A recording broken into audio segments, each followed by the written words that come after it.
भारतीय व्यापार पर विदेशी व्यापार का सीधा प्रभाव पड़ रहा है। इसके अनुसार कृषि जिंसों के भाव का निर्धारण भी होता है। अलवर कृषि उपज मंडी में व्यापारी रामोतार अग्रवाल ने बताया कि विदेश का खाद्य तेल कुछ दिनों से महंगा हुआ है। इसके कारण भारतीय खाद्य तेल में महंगाई देखी जा रही है। यही कारण है कि सरसों के दाम 6700 से बढ़कर 7000 पर पहुँच गए हैं। इसके अलावा विदेशों में डिमांड नहीं होने के कारण कपास के भाव कम चल रहे हैं। कपास की दरें 6900 रुपये के आसपास बनी हुई है। सरसों और कपास के और चना और बाजरे के क्या भाव चल रहे हैं, क्या स्थिति है?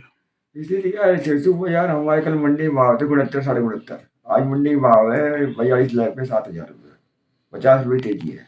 रही बाजरे की बात, बाजरे के भाव हमारा मंडी है नीचे जो माल है, सब माल है बड़ा क्वालिटी, वो तो बिक रहा है 19-80 रुपये। जो बढ़िया बाजरे क्वालिटी है वो बिक रहा है 25.5-26 रुपये टॉप क्वालिटी। और रही गेहूँ की बात, गेहूँ हमारे मंडी कल बिके थे 50-60 रुपये, 2500, आज 2530-40 का भाव है।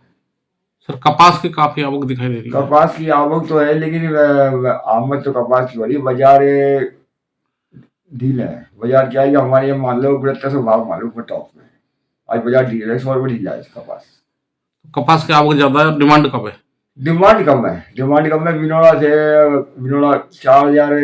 4050 मिलेगा 10 एक दिन पहले, अब मिनोड़ा उस मिनोड़ा का भाव रहेगा आज 3400-3450।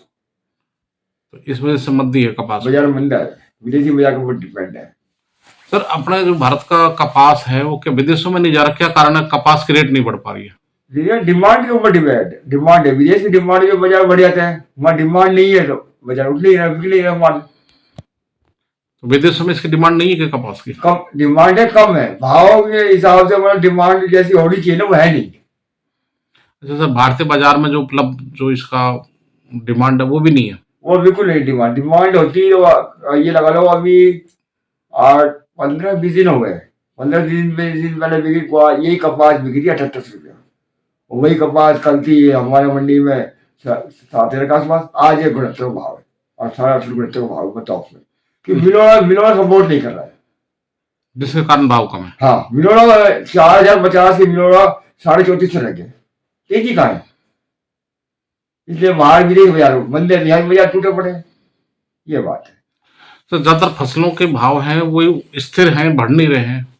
बढ़ने की कुछ नहीं, इस टाइम तो कुछ नहीं है। सिरसू का बाजार भी ये लगा लो, सिरसू हमारे नीचे अभी बीच में 4-5 दिन पहले सिरसू बिकी थी 6750, अब धीरे धीरे बढ़ के अभी 7000 हो गई सिरसू। आज सिरसू में हो सकता है 2-3-400 में चाहिए आ जाए, फिर सिरसू में अभी 2-3 महीना बाकी है, 3 महीना स्टॉक है कम, हो सकता है सिरसू 7500 में बिक जाए।